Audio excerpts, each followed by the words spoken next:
912 Sports, Southeast Georgia's #1 source for high school sports. Welcome to On Air with 912 Sports, a weekly look at high school sports in Southeast Georgia, featuring coaches, players, and journalists who know the ins and outs of prep athletics. Presented by the award-winning writers and broadcasters of 912 Sports, and sponsored by Coastal Pines Technical College, Robbie Robertson Ford in Waycross, Kim Smoke, licensed realtor with Crossway Realty, Summit Sports Medicine and Orthopedic Surgery, Prime South Bank, and Gibson Animal Clinic. Now, this week's headline. Welcome, sports fans, to the final week of high school football. Region championships on the line all over the 912. None bigger than the big game between Appleton and Pierce County and Bearville. We'll have a chance to talk to both coaches tonight and get the coach's perspective on the battle for Region 1-3A. We'll hear from Kevin Price as he looks back at the Brunswick-Bradwell game as the Pirates head off to Springfield with a chance for an undefeated season. I'll look back at the close call between Ware and Veterans as the Ware County Gators sew up the Region 1-5A title. All that and more right here tonight on Air with 912 Sports. Thanks for watching. Play it loud and rev it up. Robbie Robertson's got trucks built for tough. Make your way to Robbie Robertson Ford in Waycross, where the deals are bigger than ever. Looking for a stylish midsize car, a spacious SUV, or a truck that performs at work and play? Robbie Robertson wants your vehicle and is paying top dollar. Now is the time to buy. Fords are cheaper in the swamp. At Summit Sports Medicine and Orthopedic Surgery, you don't have to be an athlete to get the region's best orthopedic care. Our board-certified orthopedic surgeons and physicians treat injuries and conditions that affect just about any joint or bone in your body. Plus, we're backed by the support of Southeast Georgia Health System. From fracture repair to joint replacement, Summit Sports Medicine and Orthopedic Surgery will get you moving again. Call 1-855-ASK-SGHS. That's 1-855-275-7447 or visit sghs.org/summit. Time for the Ross Recap on 912 Sports. I'm Robbie Ross, recapping the week that was of high school football with a lot of implications for region championships and playoffs. Let's get right to it. Effingham and Statesboro is our game of the week. Effingham won in walk-off fashion, a field goal with no time left, 34-31, setting up a winner-take-all region championship game between Effingham and Brunswick this week. Statesboro must beat Glenn Academy to stay alive in the playoff conversation. Lowndes County won in walk-off fashion as well, beating Lowndes on a touchdown pass of about 70 yards with no time remaining, 35-29. It was Warner Robins securing the 2 seed in their region, beating Coffee 22-7. Swainsboro over Toombs County 33-7. Ware defeated Veterans to win a region championship 28-21. It was Appling over Brantley 48-7. That sets up a region championship game between Appling and Pierce this week. Vidalia beat Bacon County 43-3. Bradwell fell to Brunswick 49-6. And Brunswick, as I mentioned, will play Effingham for the region championship this Friday night.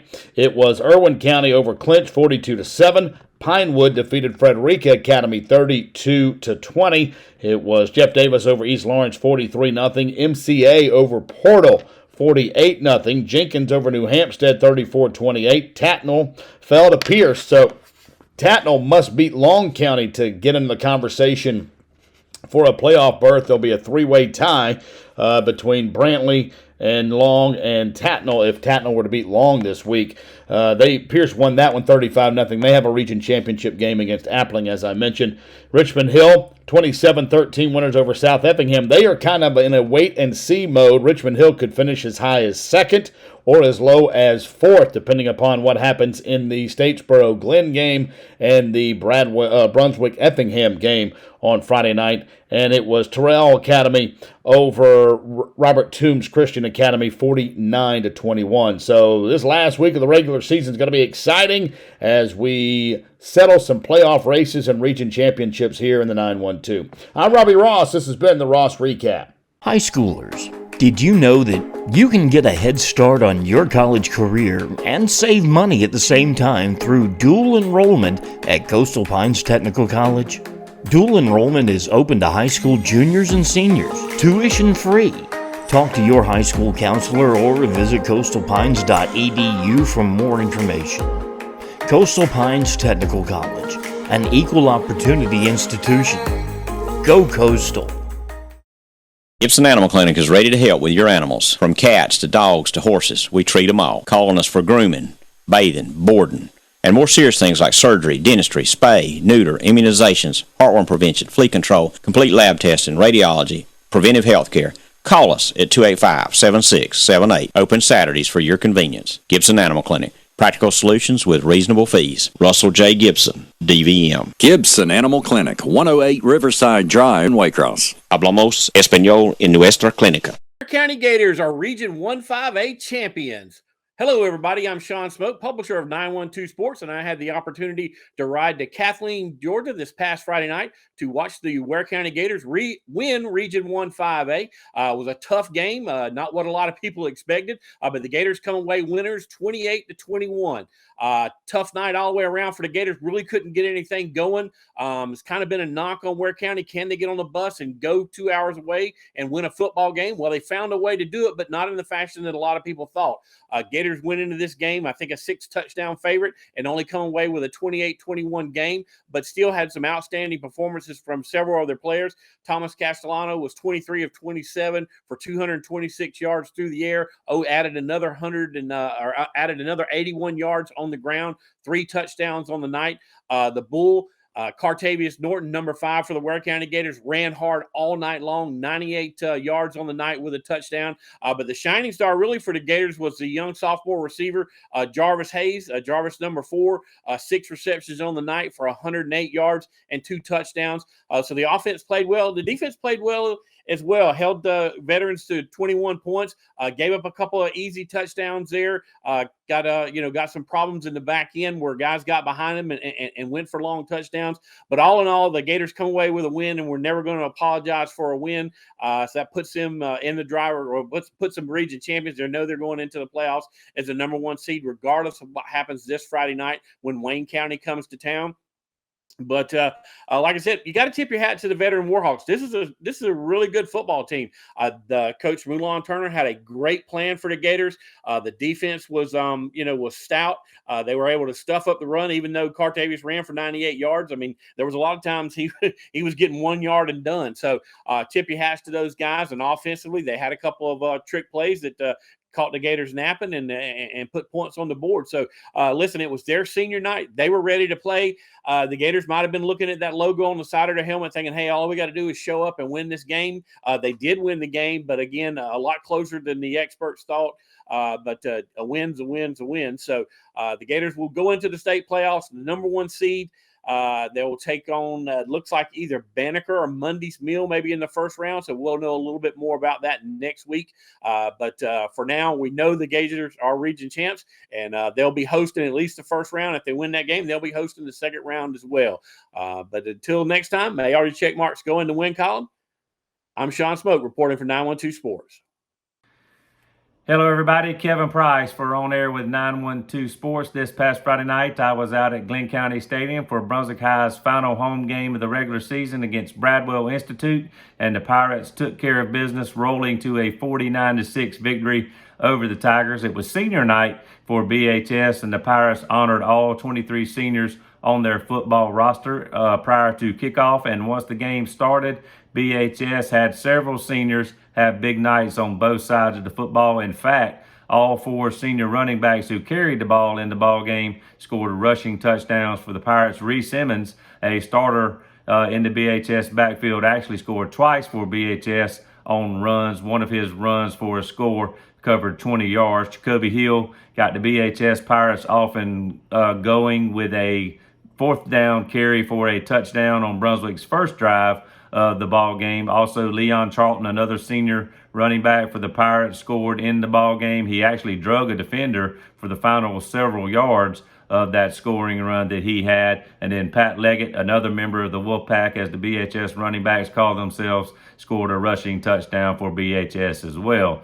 Now, the BHS defense and special teams also got in on the scoring. The Pirates blocked a punt. River Creel blocked the punt. Adam Mawiba, a senior linebacker, fell on the loose ball in the end zone, so the fumble recovery went for a touchdown for BHS or the block punt went for a touchdown for BHS, I should say. Now, a fumble recovery also went for BHS as several players from the defense were giving chase to sack the quarterback. They did. The ball came loose, and Derek Smith fell on the loose ball for a fumble recovery that resulted in a touchdown in the Bradwell end zone. And then that was Smith's second fumble recovery of the ball game. He had one earlier in the night as well.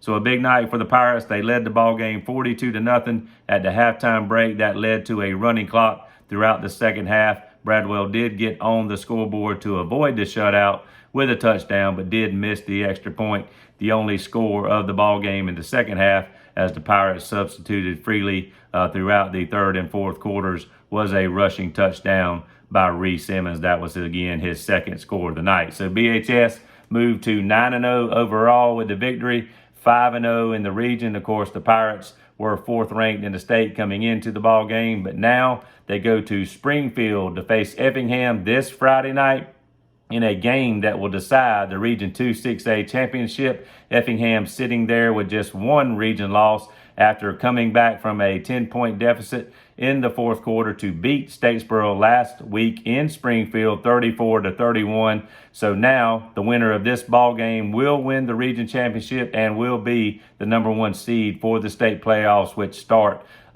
next Friday night, or actually next Saturday for Class 6A. So if the Pirates win in Springfield on Friday, they're the region champion, will be the number one seed. And of course, if BHS wins, they will complete their first unbeaten regular season since 1999, when John Willis took the Pirates to the Class 4A state championship ball game. And speaking of Coach Willis, Friday night during a break between the first and second quarters, the longtime BHS coach was given a Lifetime Achievement Award for his contributions to not only Brunswick High football, but Brunswick High School in general. So it was great to see Coach Willis with his family and friends and several former players out at the stadium on Friday night for that special occasion. So we'll be back next week. I'll be reporting on the Glenn Statesboro game from Glenn County Stadium. We'll see who wins that one and punches a playoff ticket as well. For On Air with 912 Sports, I'm Kevin Price. It makes sense Prime South Bank would have a great mobile app. Nobody is as mobile as our customers. For a century, they've chased dreams, followed their hearts, took the road less taken, made a new path, taken leaps of faith. At Prime South, offering the latest digital banking, secure pay apps, and new online lending is part of a mobile tradition that goes way back. Life is mobile. So is Prime South. Find your Prime. Member FDIC.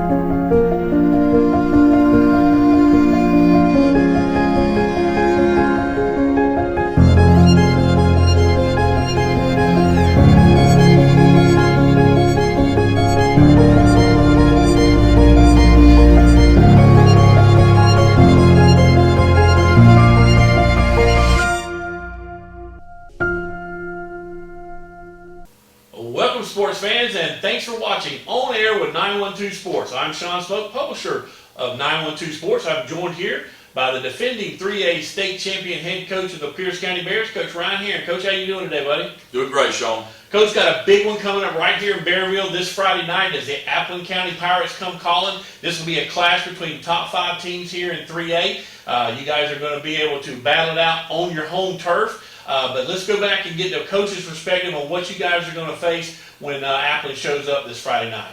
Well, they got real fast defense, 11 guys that can run. They do a really good job. You know, everybody all year's had trouble moving the ball and definitely had trouble scoring. So, you know, we got a work cut out for us. We're going to have to find a way to get first downs, you know, be efficient enough on offense. You know, it'll be tough, but, you know, that's what we're going to have to do. If we're going to be successful in the game, we've got to get first downs. You know, we've got to be able to be efficient enough that we're not off the field. But, you know, 3 and outs will hurt you, and that's what, you know, when you're on defense, you're wanting 3 and outs. So when we're on offense, that's the one thing we don't want is 3 and outs. So we got to get first downs and get drives going and have extended drives. So we're not putting the ball back in their hand too much. Right. Well, talk a little bit about their offense, Coach. I know it's a little bit different than what Coach Tomlin ran. How is it different, and who are some of the people that we need to be wary of on their offense? Well, they got several different guys that run the football, and all of them do a good job. They got a sniffer who's also a middle linebacker that does a great job of wrapping and inserting for them. They've got a right guard, I think, is a really good football player, number 52. And they've also got people out wide. They can spread the ball out, not just running, but they can get out there on fast screens. They can throw jump balls. They've got enough athletes where they can kind of mix it up. I think running the ball is their bread and butter, but they definitely will throw the ball. Well, Coach, I noticed that you guys have had some success over the last several weeks of throwing touchdown passes. Do you hope that kind of they'll see that on film and kind of alleviate some of that 8-9 man boxes you've been facing all year, or do you feel like that's what you're going to see? Well, we've got different ways to get people out, so they're going, you're not just going to be able to cover tight ends. You're going to have to cover sniffers, tight ends, and a receiver. So it's funny. It's a 3-back offense, 2 tight ends, but we can get all 5 guys the ball. So we've got to make sure we're multiple enough as far as getting the ball to people. Well, Coach, your defense has pitched shutouts all year long. Their defense has really been stout as well. I mean, a prediction on the score. I mean, is this going to be another 10-7 game, or a 13-7 game, kind of like the state championship game was for y'all, or what do you foresee as far as scoring goes? Well, 2 years ago we won 23-15, and neither team scored an offensive touchdown. Last year I thought it was going to be a very, very low scoring game, and it ended up being 28-21. So you would think it's going to be a low scoring game, but games like this, you just never know. It could be 28-21, or it could be 7-3. Who knows? Right. Well, Coach, should be an electric atmosphere. As far as tickets and all goes, it's just come to the gate, give your money. I mean, there's no kind of electronic tickets or anything for this one, right? No, but I'm telling you, it's gonna be packed. If you want a decent seat, you better get here before 7 o'clock. It's gonna be a packed house. Yeah, it should, like I said, it should be an electric atmosphere here in Bearville on Friday night. As again, 2 top 5 teams going at it. Coach, you guys get better this week, and hopefully when we talk to you next time, we'll be talking about the Pierce County Bears Region Championship. Thanks, Sean. All right, thank you. At Summit Sports Medicine and Orthopedic Surgery, you don't have to be an athlete to get the region's best orthopedic care. Our board-certified orthopedic surgeons and physicians treat injuries and conditions that affect just about any joint or bone in your body. Plus, we're backed by the support of Southeast Georgia Health System. From fracture repair to joint replacement, Summit Sports Medicine and Orthopedic Surgery will get you moving again. Call 1-855-ASK-SGHS. That's 1-855-275-7447 or visit sghs.org/summit. Welcome, sports fans, and thanks for watching On Air with 912 Sports. I'm Sean Spoke, publisher of 912 Sports, and I'm joined here by the head coach, athletic director of Appleton County High School, Coach Jordan Willis. Coach, how you doing today, buddy? Hey, man, doing great. Hey, appreciate you joining us. And before we get into the big football game, Coach, I want to congratulate the Appleton County Lady Pirates for winning the state title, 3A in softball. Had a great weekend over in Columbus, and I know your fan base and your school had to be awfully proud of those girls. No doubt. Extremely young team, very talented. I don't know if they lost maybe 2 or 3 games all year. Probably got the best player, within a 100-mile radius that's only a 9th grader. So, really wasn't a shock after watching them play as well as this, as well as a number 1 pitcher in softball, how the differences with pitch counts and those kind of things. When you've got a stud in softball, you got a good chance, and wasn't a surprise that they won it. And really, with Presley still being on the team, they got a chance to do something really special. Exactly. Not win 1 in school history, but maybe win 3 or 4 in a little run there. Yeah. I mean, like I said, very impressive. As a matter of fact, we've named her as a Coastal Pines Technical College Player of the Week. That'll be up on our website. Matter of fact, it's up on our website now. So go check it out, and you can see Presley Harrison's accolades from the state championship tournament. Just a phenomenal player, and like I said, congratulations to the whole team for being able to hoist that state trophy. But Coach, you guys as a football program are looking to do the same. You're sitting there on the season right now, 9-0.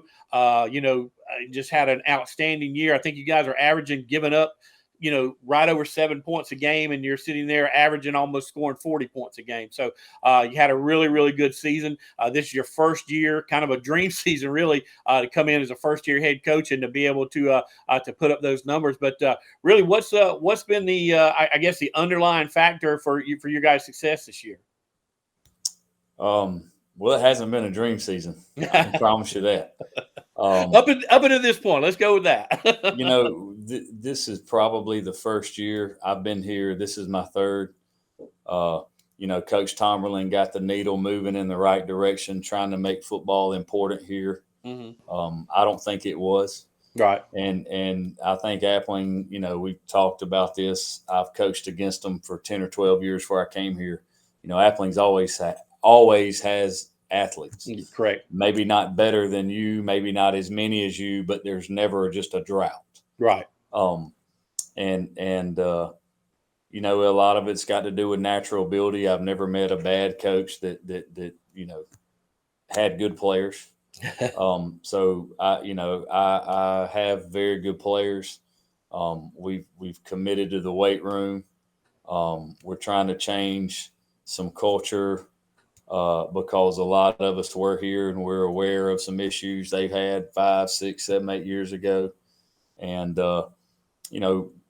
anytime you're a new hire, you got to invest in the right things. And we've invested in our facilities, and we've invested in the kids, and we've invested in things that make them better football players. I think all those things combined, and then me being able to hire guys that are a lot better coaches than I am and staying out of their way, it wasn't that hard. Just had to clean some things up. It wasn't a rebuild situation. And, and our kids have really, really bought into it. We're not there yet. We're very, very, very humble to be 9-0. And we realize how far we've got to go for sure. Right. Well, Coach, and you're exactly right about the players. I mean, you've got Darius Smith, your big defensive end, who's a Georgia commit. You've got, Jalen Johnson, who's your running back, who actually has been hurt a lot of the year, but I think he's back now. He's got, 30-plus D1 offers from all over the country. You've got a great offensive line in Toby Taylor. Jamari Wright's anchoring your back in your defensive backfield. So you guys definitely do have players, but who are some of the other guys that may not be household names that really contribute to you guys being 9-0? I'll never get them all. We've had 4 or 5 season-ending injuries, which is the most proud that I've been of this team. Everybody sees the surface, which is 9-0. Right. Everybody knows about Darius and Jalen. We've played 11 different offensive linemen this year. Wow. And we've never played the same 5 in the same position up until this point of the season. We had a starting center quit. He didn't understand what it took to be a part of a championship program, and I understand that's not for everybody. Right. We had a JV guy move up, stepped right in, and played 3 or 4 games, did well. Bucket handle MCL tear, got to have surgery. So, we're on our 3rd center, and at a AAA school, that's usually detrimental. Right. Snapping the ball and catching it in the shotgun is a pretty important part of the game. But Michael Reed, left tackle, broke his foot against Tift County in a big win, played hurt, had to miss 4 or 5 weeks after that. But again, a 10th grader playing left tackle. Garrison Coleman, our right tackle, I think he's got the opportunity to be a college football player. You don't hear his name a lot because O-line gets no love, as they say. Had a couple more sophomores step up. Wesley Hendricks has came in nicely the last 4 or 5 weeks and played for us. And it kind of cannibalized our JV, but that's the nature of the beast in the AAA program. And then, with Jalen being out, Dennis and Jarvis Mims, who also play Sam and Will linebacker, they carried the ball for about 90% of our carries and had about 1,500 yards rushing before we got Jalen back. And, those guys, at one point in the year, we were so thin. I was worried that we couldn't sustain going into this game 9-0. Right. But we've just had guys step up, play hurt, play in casts. we've got some guys back, and then we've lost some other guys. But, you know, football is a very, very adverse game. You know, it's tough.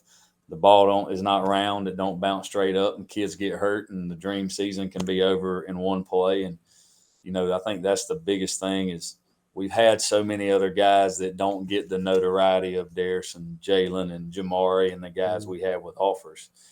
Taylor Crosby's another guy.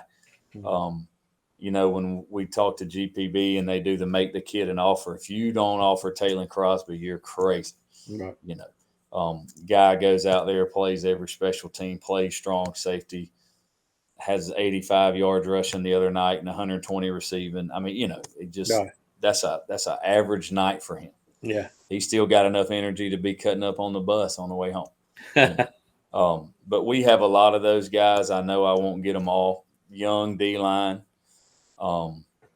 Darius's little brother has got the same motor and really working on his technique, as good a technique as I've had at a 5, you know, defensive end with his hands as a sophomore that probably I've been around.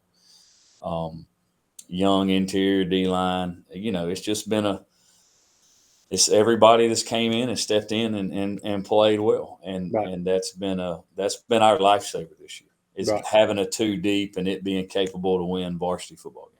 Right.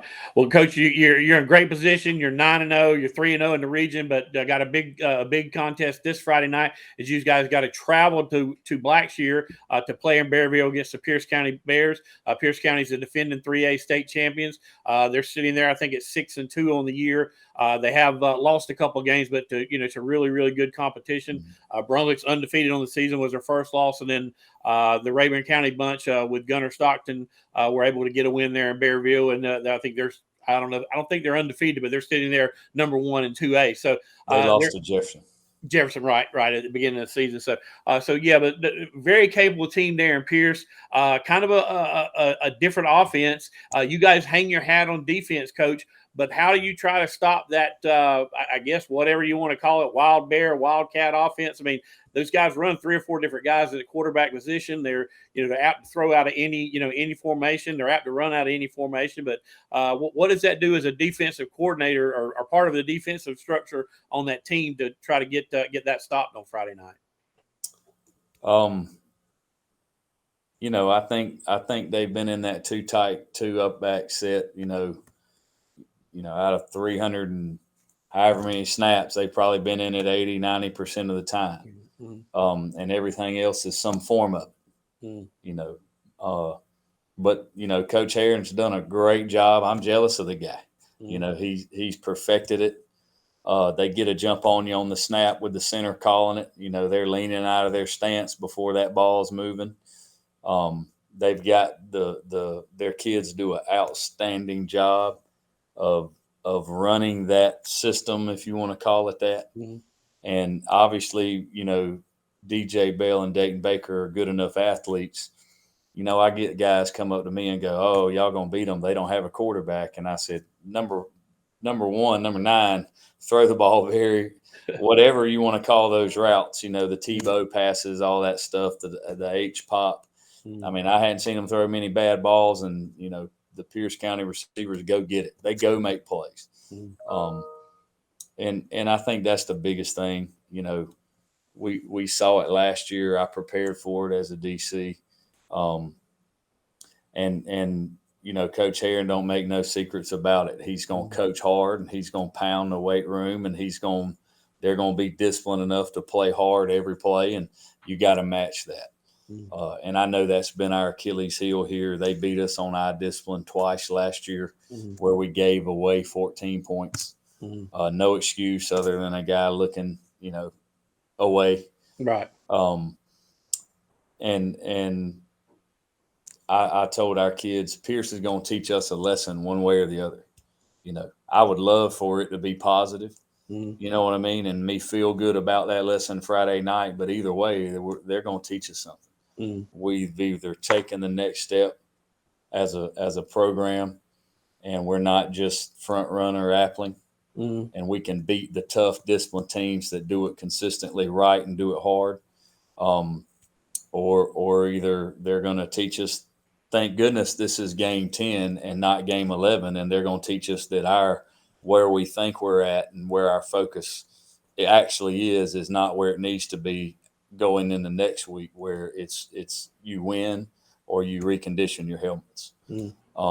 So that's the blessing about this game. I know I listen to Coach Hare, and y'all do the podcast with him, and I listen to it, and he said it best.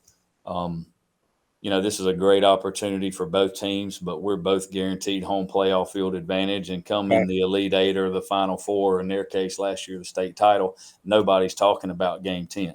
They got people trying to fight to get to game 15. Right. And,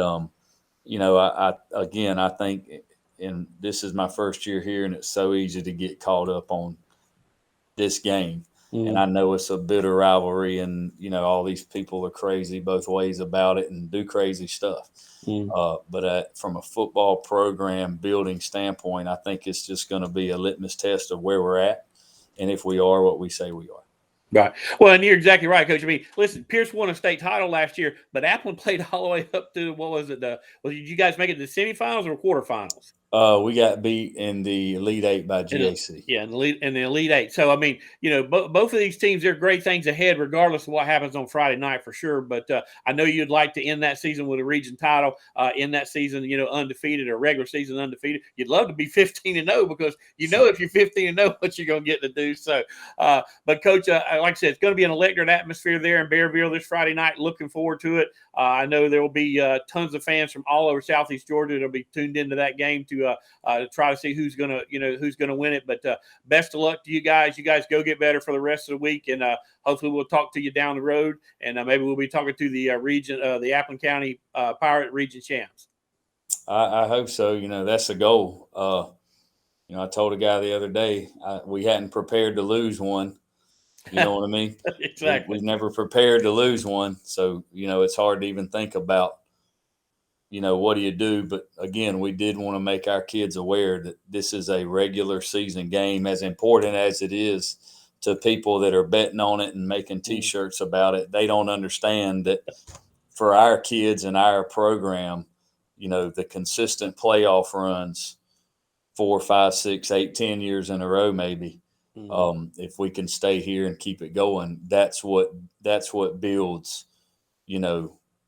that's what builds the foundation for saying you have a football program. Exactly. That's what builds a program as opposed to a team. For sure. And again, kudos to them.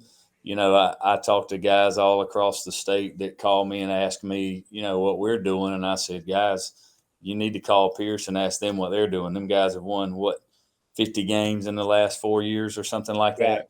I mean, they've just had an incredible run. And like I said, this is a great test to see where we're at. We're kind of just getting out of the diapers, and they're the defending state champion any way you cut it. Exactly. Well, Coach, good luck to you Friday night. Appreciate you joining us on Air with 912 Sports, and we'll be catching up with you pretty soon. Yes, I appreciate it. Thanks a lot. That's Coach Jordan Wells, head coach of the Appleton County Pirates, as they get set to take on the Pierce County Bears this Friday night in Bearville. Play it loud and rev it up. Robbie Robertson's got trucks built for tough. Make your way to Robbie Robertson Ford in Waycross, where the deals are bigger than ever. Looking for a stylish midsize car, a spacious SUV, or a truck that performs at work and play? Robbie Robertson wants your vehicle and is paying top dollar. Now is the time to buy. Fords are cheaper in the swamp. Welcome, sports fans, and thanks for watching On Air with 912 Sports. I'm Sean Smoke, publisher of 912 Sports, joined as always by podcast host and writer Kevin Price. Kevin, how you doing today, buddy? I'm doing good, Sean. Just getting ready for the final week of the high school football regular season. Then it's on to the playoffs, which, of course, is always exciting, and it should be again this year. Yeah, it's hard to believe that this is the final regular season game here for high school football in the state of Georgia in all classifications. And then next week we go into the first round of the playoffs, which are going to be something a little bit different there. We'll talk a little bit about that, Kevin. We're going to have games on Fridays and games on Saturday. And I think it's due to the lack of quality referees. And listen, I'm not wearing a hat, but I tip my hat to the GHSA to try to get the best crews on the field for these playoff games. We've never had this problem in the past. I know they've been short on referees this year, but I think there's a shortage of quality referees as well, which we've all seen. We've seen firsthand at several different games. I mean, listen, Ware had a tough one last Friday night over at Veterans. They came away with a win 28-21, but they took a touchdown off the board where, a penalty was called 35 yards behind the play. And it's just like, I don't understand that rationale in football. I mean, there's a time to throw your flag and there's a time not to. And it seems like this year the referees have struggled with it, but GHSA is addressing that. They're going to break the first round of the playoffs up, going to put some games on Friday, some games on Saturday. So some of you diehard high school fans may have to give up a college football game on Saturday if your favorite team is playing on Saturday. Well, Sean, we have had scenarios where, there have been Saturday games in the past, but largely that's in a situation, like take a Warner Robins and a Northside Warner Robins stadium, or even a Brunswick and a Glen where you share the same stadium. Exactly. And, maybe somebody has to play on Friday and somebody has to play on Saturday. And usually that is decided by the higher seeded team in that same community gets this pick. And usually they'll go ahead and keep with the regular scenario and play on a Friday. But, Sean, I think they did this last year too, because for whatever reason, not necessarily picking on Benedictine, but I just remember Benedictine being in that scenario in the first round. I think they had to play a Saturday game. So it was two classifications in that first round last year too. I think it was just two different classifications. Now, last year, I think, number one, I remember going into the season, of course, it was a definite COVID season, even though, we're certainly dealing with that again this year, just on a different level. But, there was talk of maybe being a referee shortage throughout the year, obviously because of COVID. But then when we got to the playoffs, you had the COVID deal going on. But then, there's just a shortage of referees, period. For various reasons, people not wanting to get into officiating for, like I say, various reasons. So when you piled COVID on top of it, there was that concern too. But so that's still there, the shortage of referees, period. Maybe there's still a little something to do with COVID. But when you think about it, Sean, we have 7 classifications in the state of Georgia now, and really 8 classifications if you break it down in the fact that we have single A public and single A private. When you've got 32 teams in the playoffs and all these, classifications, add that up, that's a pile of games. It really is. So when you have 2 classifications sitting out, like I think we're going to have 32 and 6A, and I really can't remember what the other classification is, but that's 64 games, right, that won't be played on the opening night, that'll be pushed to Saturday. That's a lot of officials that are needed. So a lot of officials will be doing double duty that opening weekend for sure. Exactly. And this, before we get into the games of the week, we'll just kind of throw this out there for people to keep their eyes and ears open for. We've heard some rumblings, Kevin, that maybe some of these private schools in GHSA may be looking for a new home. We don't have any details right now, but we are hearing some rumblings that there may be some schools that are looking to, I guess, for lack of a better word, defect. So we'll just kind of keep our ear to the grindstone and see what we can hear on that, here in the coming days or coming weeks, because if that happens, it's going to dramatically change the landscape of GHSA football for sure. Yeah, it would. And certainly it would change the landscape of GISA as well. And no disrespect to anybody in GISA, but I mean, it would make that league deeper, stronger, tougher, whatever you want to call it. And there would be a lot more teams involved in the GISA ranks as well. In the various classifications that they have. Yeah, well, and let's face it, a lot of the GISA schools would have to kind of bump up a little bit because they think they played some tough games so far. You add some of those cats to the mix, it's going to get a lot tougher for some of those schools there in GISA. So we'll keep our eyes and ears open on that and give you guys any kind of information that we hear for sure. But listen, Kevin, our game of the week this week is huge. It's one we've talked about all year long. It's one of these deals where, listen, as soon as this game's over on Friday night, they're going to start talking about next year's game because it's just that kind of rivalry. And the game that we're talking about, of course, is Applin at Pierce. It's for 3A supremacy here in this region. Pierce, the defending state champions in 3A. Applin ranked number 2 in 3A right now. Pierce ranked number 5. So this is a top 5 battle. Right here in our backyard. It's going to be a great high school football game. I think Pierce is only given up. Really, Kevin, I don't know how many points they've given up to their varsity squad. I know there's been some junk touchdowns scored. Brunswick's really, I believe, the only people that were able to score on their ones. Applin's the same way. I think they've given up 7 points all year long to their first squad. So you talk about a defensive battle in Bearville that's going to happen Friday night. I mean, it's going to be epic. So looking for a really, really good contest coming up Friday night there in Bearville. Yeah, for sure. Appling 9-0 overall, 3-0 in the region. Pierce 7-2, also undefeated in the region. And when you look at the rankings, I mean, Appling County has played some higher, classification teams, including TIFF, which they beat pretty good, and so has Pierce. But the two losses overall is basically where Pierce is lower in the rankings. Of course, losing to a 6A Brunswick when they were far less than 100% depth wise. And then, of course, also losing that game to, Raven County tough over there in Blackshear. But, Sean, when you look at these teams, I mean, obviously they have explosive offenses that can put points on the board in bunches. But I think these two teams, make their hay with their defenses. And you're right. Now, you can get into, teams scoring on their backups and all that, and that certainly is true. But just the raw facts are that, Appling County has given up 64 points total, and I don't care who you have in there. That's good, no matter who you play.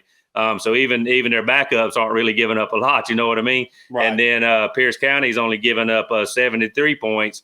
And Sean, that does include the 28 to Gunnar Stockton and his crew over there that night in Blackshear, and the 20 against Brunswick in that season opener, when we do know they were less than full strength, and Brunswick has scoring points in bunches and bunches and bunches since that game. So I think this game, as good as these two offenses are, Sean, is a game that's going to be dictated by these defenses. I don't think either one of these offenses is just going to go on long drives, grounding and pounding 70, 80 yards at a time. They're going to have some explosive plays to be able to move those chains. But how many explosive plays are they really going to get against these defenses that are so good? So I see this kind of being a low-scoring game. I'm not necessarily saying 10-7, but I don't see it getting to be a shootout in the upper 30s or the 40s either.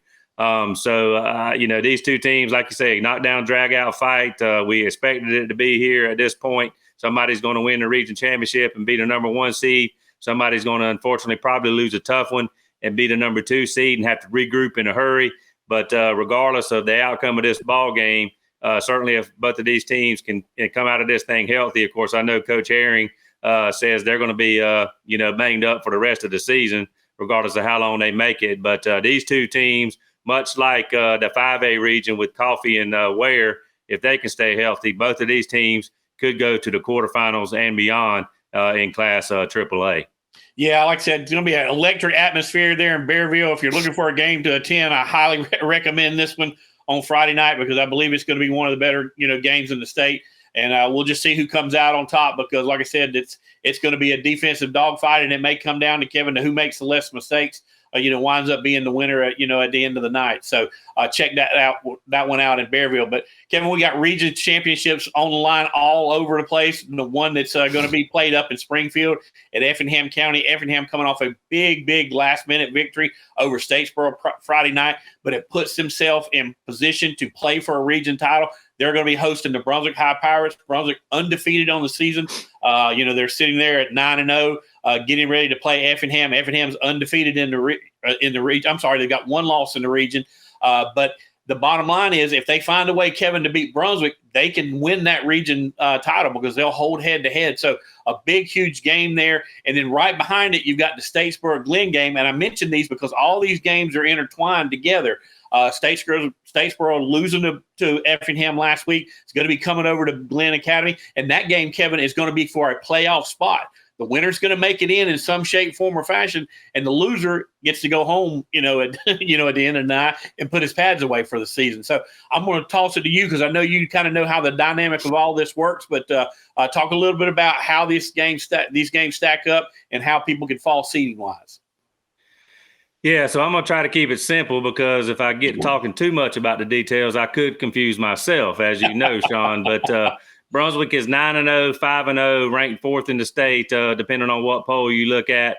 Effingham 6-2, 4-1. So yeah, their only loss was to Richmond Hill, and that's a score that still makes me scratch my head. 28-6 to the Wildcats. When you look at the other scores that they've been involved in, and Sean, yeah, that's right. This game was set up by the fact that Richmond Hill or that Effingham won that game last week at home, 34-31 over Statesboro. They came from 10 down, 31-21 in the fourth quarter, and kicked the field goal after tying it up at 31, kicked the field goal to win at 34-31. So as we had been talking about the last couple of weeks, Effingham controlling their own destiny as far as where they could finish in the playoff chase here. And now they've got a chance to host what amounts to the region championship game in this region right there on their home field in the final game of the regular season against a Brunswick team that really has been the favorite since the region schedule started anyway, and has been rolling through the region schedule other than that close call they had against the Red Terrors 17-14 in the city championship game in overtime. And so, yeah, basically, Brunswick is going to be a heavy favorite on paper. They're the far superior team talent-wise. Physically, I don't think there's any question about that. I think most of the teams around the region will tell you that, but we all know that Coach Ford has done a heck of a job with this Effingham team to get them revved up and get them in this position in just a short time to be playing for a region championship is just a compliment to him and his staff and what they've done since taking over this Effingham program in the offseason. You could kind of see the gradual improvement, Sean. We've been talking about it. And they hang their hat on defense. There's no question about it. They've won some close games, like the one over Glen Academy, 20-14, kind of stands out in my mind. Of course, they got it done, I think, with defense and special teams the other night with their defense, making things happen and keeping them in the ball game till they could, somehow come over the top there and getting it done. So, but when you look at the scoring averages, Brunswick is averaging right at 38 points a game. Effingham just over 22. So you kind of wonder how Effingham is going to slow down this Brunswick High team enough to actually score enough to win the ball game. And I just don't think they will. And I think Brunswick is just going to out-talent them and win this ball game in the end. But Springfield, always a tough place to play, and that's going to certainly play into Effingham's hands. But I think at the end of the day, the better team wins this ball game, and that's Brunswick, as long as they go up there focused and play the game they can play. And I will say, Sean, that's a testament to this Brunswick team. They've done that week in and week out. They've had a one game, 1 week at a time mindset, and they've gone out and taken care of business. And they did it last week against Bradwell. That's a game where they could have went out and kind of taken it easy and slopped through it. And next thing you know, maybe been in a dogfight at least at halftime. But they came out and took care of that game from the opening bell and were up 42-0 at halftime and had the running clock. So, yeah, I mean, Brunswick far superior in talent to Bradwell, but they came out and took control right from the start, and it was a no contest from the beginning. And Brunswick's had a lot of games like that. So I think Brunswick wins this ball game and finishes out 10-0 overall in the regular season, 6-0 in the region, and wins the region championship. And if that happens, of course, they are number one, but that doesn't necessarily mean that Effingham is number two. We have to see what happens in this game between Statesboro and Glen. The bottom line there, Sean, is the winner of that game is in the playoffs. The loser goes home, and some of the players will start playing basketball if they do play basketball. But most likely the winner of that game is the 4 seed. And that's definite for Glen Academy, and it's the same for Statesboro. Here's the reason why. Even if Effingham were to somehow beat Brunswick, that's going to create a 3-way tie. If Statesboro were to beat Glen, all those teams, well, if Brunswick beat Effingham, I should say, and Statesboro were to beat Glen, all 3 of those teams, Effingham, Glen, and Richmond Hill, which is already finished, would have 2 losses. But Richmond Hill is going to win a tiebreaker that they use in this region. In that case, when all those teams have beaten each other like they have, Richmond Hill is going to win that tiebreaker. So Richmond Hill would be second. And then Effingham would have beaten Statesboro just last week. So Effingham would then be third and Statesboro would be fourth. Now, again, if Brunswick were to beat Effingham and then, Glen Academy wins, then what you have a situation is Richmond Hill and Effingham both would have 2 losses. And, of course, Glenn would be sitting there with the 3, so they're in the 4 hole automatically. And Richmond Hill beat Effingham head-to-head, so Effingham is in the 2 slot, Richmond Hill's in the 3 slot. Okay. That Statesboro-Glenn game, Sean, I have no clue. Well, you got 2 evenly Coach Rock will probably tell you, Kevin has no clue anyway, so, he's not surprised. But, look, I mean, I think the Glenn defense is going to give Glenn Academy a chance. I think the Glenn defense has played well pretty much throughout this region schedule. We'll just start there. I mean, look, they lost to Effingham 20-14. That was a winnable game. Their defense gave them a chance. Their offense let them down.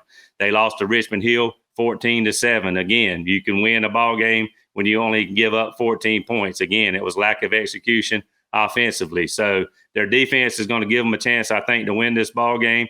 And, their defense might have to create a score. They might have to score themselves, put their offense in position with a short field off a turnover or something like that to give their offense a little better chance, because Glenn's offense has sputtered, lack of execution, penalties, missing plays, missing block assignments, you name it. They just haven't executed. So the name of the game for Glenn is to somehow find a way to outscore Richmond Hill, whether it's 18-17, 20-19, 23-22, get just enough offense to win the ball game. And we'll just have to see what happens. But I think their defense gives them a chance to win. The key for Statesboro, Sean, they lost a tough one last week. Are they going to be able to come off the mat when their backs are against the wall now and fight for their playoff lives? We'll see. They got to go on the road again, play another big ball game against the Glenn Academy team, which, in the past has normally played well at home. Yeah, and like I said, they lost that opportunity to host a playoff game. They know they're going to have to go on the road, but if they can't get it done in between the bricks Friday night, they're not going to get an opportunity to play anywhere. They're going to, like you said, they're going to get to go suit up for basketball practice. But so a lot riding there in that 6A region. The other region, we already talked about Apple and Pierce. We know the winner of that's going to be 1. The loser's going to be 2. But 3 and 4 for that region, Kevin, is all over the map. And we did get some clarification just before we take this. And basically what it's going to be, if Long plays at Tatnall. So if Long beats Tatnall, it'll be Long as 3 and Brantley will go in as the 4 seed. If Tatnall is to beat Long by more than 4 points, it'll be Tatnall going in as the 3 seed and Long going in as the 4 seed, and Brantley will be on the outside looking in. So Long is in some shape, form, or fashion. They're either going to be the 3 or they're either going to be the 4, but they have to figure out who all is going to be in that mix with them. And like I said, if Long wins, it's Long 3, Brantley 4, and then if Tatnall wins by more than 4 points, it will actually be Tatnall 3 and Long 4, and Brantley will be on the outside looking in. But a lot riding on that game there over in Tatnall for the Battle Creek Warriors on Friday night. Yeah, well, the cheerleader in you, if anybody has a soft spot in their heart, kind of would want Long to win the ball game. I mean, they won some big ball games. They set some milestones this year as far as winning ball games, and here they are, with a chance to control their destiny, control their playoff fate here, and punch their own ticket to the dance. If they can win this ball game and get to the playoffs there. And I guess they are going to the playoffs, right? Going, yeah. So that's going to be guaranteed for them. But certainly another big ball game with a chance to add a second region win. And but here's Brantley, sitting on pins and needles.